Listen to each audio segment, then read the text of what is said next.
আসসালামু আলাইকুম। স্বাগত জানাচ্ছি আন্তর্জাতিক সংবাদের শুরুতে থাকছে সংবাদ শিরোনাম। গাজায় এখনো প্রচন্ড আত্মবিশ্বাস নিয়ে লড়ছে হামাস, আর সেই আঘাতে একে একে উড়ে যাচ্ছে ইসরায়েলি সেনারা। তারা খুব ঝাড়ছে গাজার অসহায় মানুষদের উপর। লাশের মিছিল এতটাই দীর্ঘ হয়েছে যে মৃতের প্রকৃত সংখ্যাটাই আর জানা যাচ্ছে না।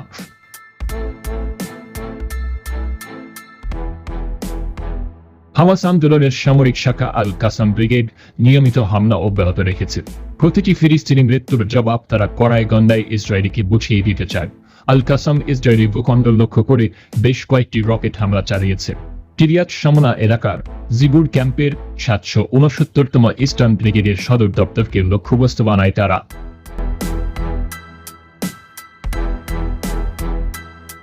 গাজা ও অধিকৃত পশ্চিম তীরের ফিলিস্তিনি জনগণের বিরুদ্ধে ইসরায়েলি গণহত্যার প্রতিক্রিয়ায় এই অভিযান চালানো হয়েছে বলে উল্লেখ করেছে ব্রিগেড। এদিকে অবরুদ্ধ গাজার মধ্যাঞ্চলে ইসরায়েলের সেনাদের সাথে প্রতিরোধকামী যোদ্ধাদের ভয়াবহ সংঘর্ষে অন্তত 3 দখলদার সেনা নিহত হয়। এই ঘটনায় আহত হয়েছে 11 জন। ইসরায়েলের গণমাধ্যম এই হতাহতের খবর জানিয়ে বলেছে, নিহত রিজার্ভ সেনারা ইসরায়েলের সামরিক বাহিনীর 99তম ডিভিশনের সদস্য ছিল। গাজার নেটজারিন চেকপয়েন্টের কাছে তারা নিহত হয়। এই নেটজারিন চেকপয়েন্টের মাধ্যমে উত্তর এবং দক্ষিণ গাজা বিভক্ত হয়েছে। ওই সংঘর্ষে 11 জন ইহুদিবাদী সেনা আহত হয়। ইসরায়েলি গণমাধ্যম বলছে, হতাহত কয়েক সেনাকে হেলিকপ্টার করে যুদ্ধক্ষেত্র থেকে সরিয়ে নেওয়া হয়েছে, তবে কয়েকজন যুদ্ধক্ষেত্রে চিকিৎসা নিয়েছে।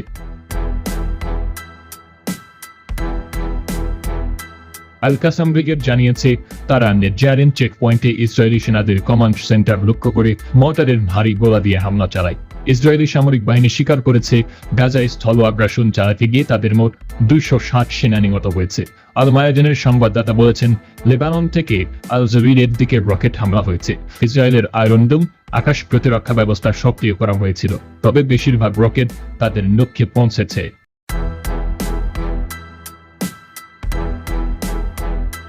ইসরায়েলি মিডিয়া আরও জানিয়েছে, লেবানন থেকে 30টিরও বেশি রকেট উৎক্ষেপণের পরে উত্তরের বসতিতে সাইরেন বাজছিল এবং এই অঞ্চলে বিস্ফোরণের শব্দ পাওয়া গেছে।